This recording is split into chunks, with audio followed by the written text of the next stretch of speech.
Bismillah ar-Rahman ar-Rahim. Assalamu alaikum wa rahmatullahi ta'ala wa barakatuh. One of the obligatory things that we must all perform upon an individual who leaves and departs from this world is the washing of the body, Ghusl Mayyit. And in this video, I will show you how to perform this important ritual. Now, it is something that brings about a new beginning for the individual that has departed from this world. At the same time, it signals the element of respect. And it's highly recommended that you and I take part in the washing of a deceased individual.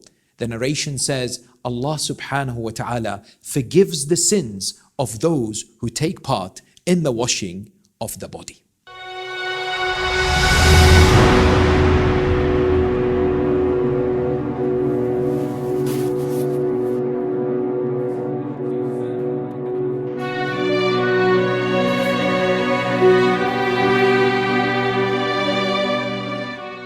Here at the Dar Al-Islam washing facility, we're about to demonstrate how to wash a body. Now, of course, before I start, there are some recommendations to keep in mind. For example, to keep the body facing the Qibla to the extent whereby when an individual is about to sit, they're facing the direction of the Qibla. It's also recommended that the individuals taking part in this particular process are in the state of purity and they are in wudu as well. During the process, it's also highly recommended not to be laughing or gossiping or chatting about unnecessary things, but focused at the same time praying for the deceased individual. The first thing we do is to ensure that the body is clean from any impurities or any obstacles that stop the water from getting to every part of the body. So what we do is we will use soap and then run the water across every part of the body, ensuring that all the impurities are actually removed. Now, this is before the 3 stages of the washing of the body, which is obligatory, takes place. So the first thing we're going to do is to make sure that we wash the body thoroughly in terms of cleaning it from any dirt or impurities. We use soap that's unscented, and we start with the head, making sure that every aspect of the body, as much as we possibly can, is washed with soap. Gently doing it, of course, because we're supposed to deal with the deceased body as gentle as possible.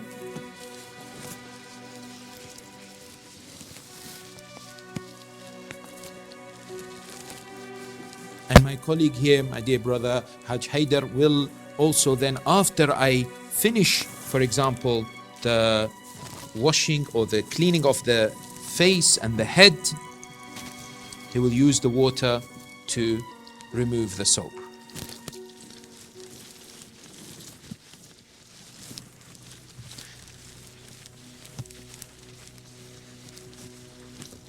And so we also make sure that the arms are washed and cleaned thoroughly. And this also happens between the fingers. And so the rest of the body as well is cleaned using soap.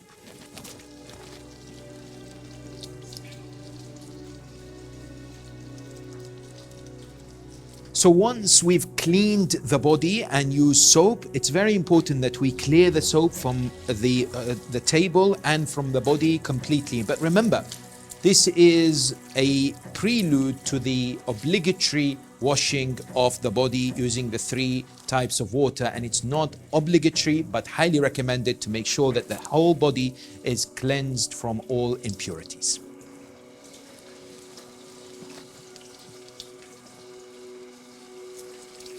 So now we will commence the actual wajib ritual washing of the deceased body. It's important to remember that the washing takes place using 3 types of water, and they are shown here.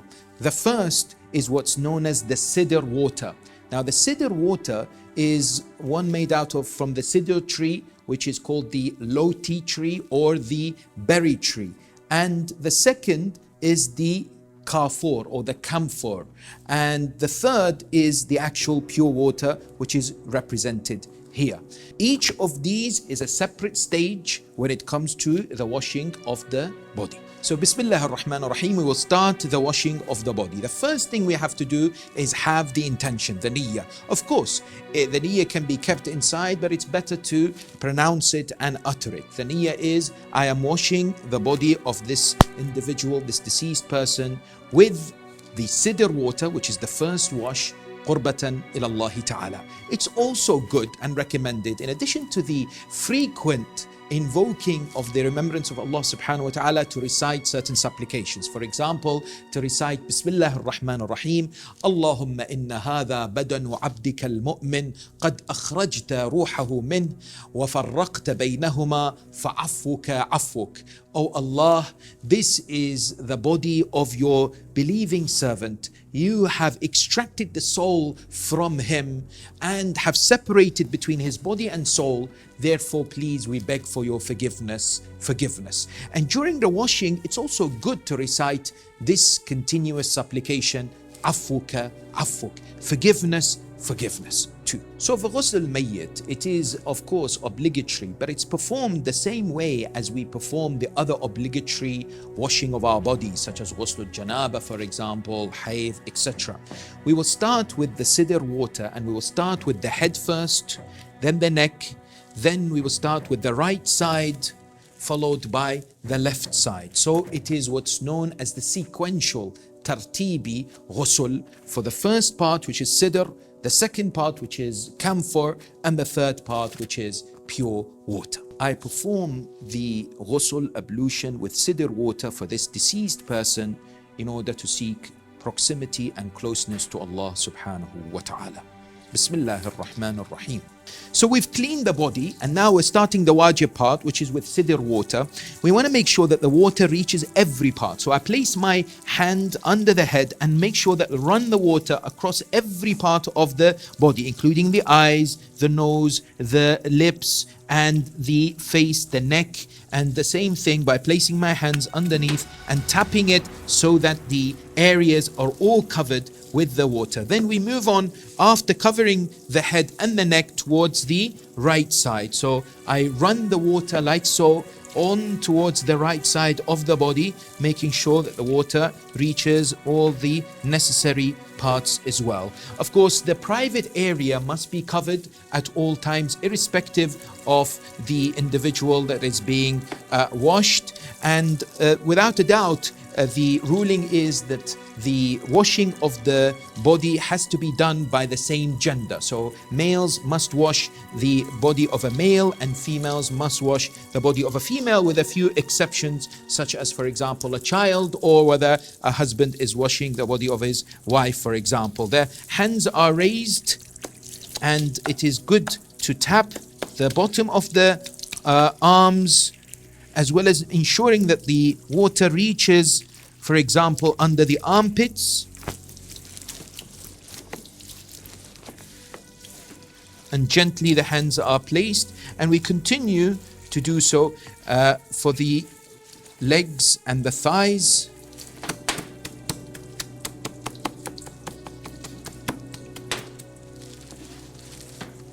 And gently raise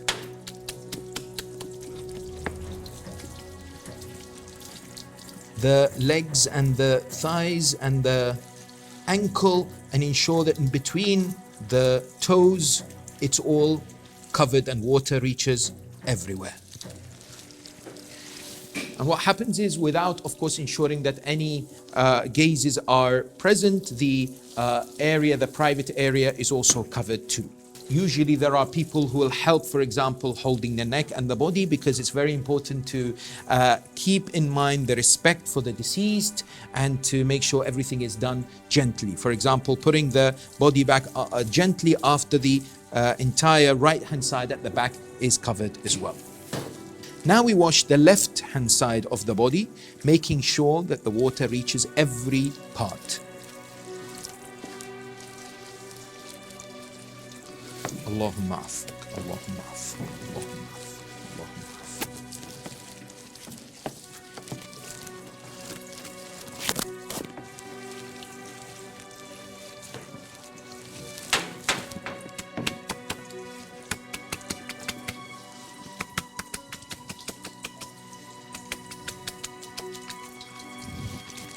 Don't forget the toenails and of course the sole of the feet as well.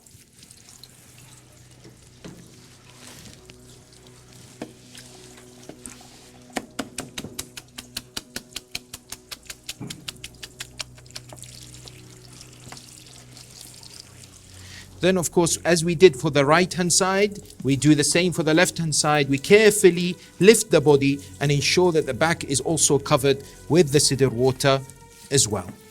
So we're ensuring the entire body is washed with the sidr water. And slowly we put the body back again. Now that we've finished the washing of the body with sidr water, we move on to the washing with camphor. And the same process takes place. So first of all, we do the niyyah. I am washing the body of the deceased with camphor, with kafur, qurbatan ilallahi ta'ala, to seek proximity to Allah subhanahu wa ta'ala. And we start doing exactly the same thing. Head first, neck, right hand side, the back, right hand side. Then we move on, left and the back, left hand side. The body entirely washed using kafur water. So we've just washed the body using the sidr and then the camphor water. The final and the third obligatory part of the ritual washing of the deceased body is using pure water. Nothing added to it, khalis, pure water. Once again, we do the niyyah. I am washing the body of this deceased with pure water, qurbatan ilallahi ta'ala. Then we start with the head, the neck, the right hand side, the back as well when it comes to the right hand side, the left hand side and the back of the left hand side. And by doing so, we have completed the washing of the body using the 3 types of water. After the washing of the body, there are 2 more important steps. They are called tahneet and takfeen. But before that, it's important that we dry the body as much as we possibly can, ensuring that there's no wetness at all. Remember, the body now is actually pure. So even if you're not wearing gloves or anything like that, if you touch the body, there is no need for any ghusl, provided that you are not already in the state of najasa before. And you ensure that the body is completely dry by using a towel and drying every part as much as you possibly can, gently.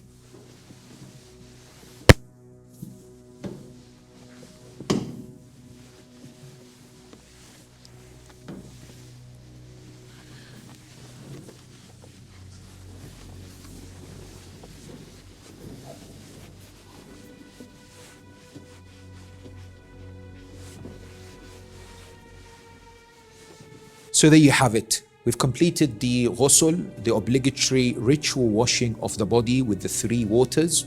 The next part, of course, which we will show inshallah in the next video, is the process of the shrouding as well as the tahneet, the placing of the camphor powder on the 7 parts of prostration, inshallah.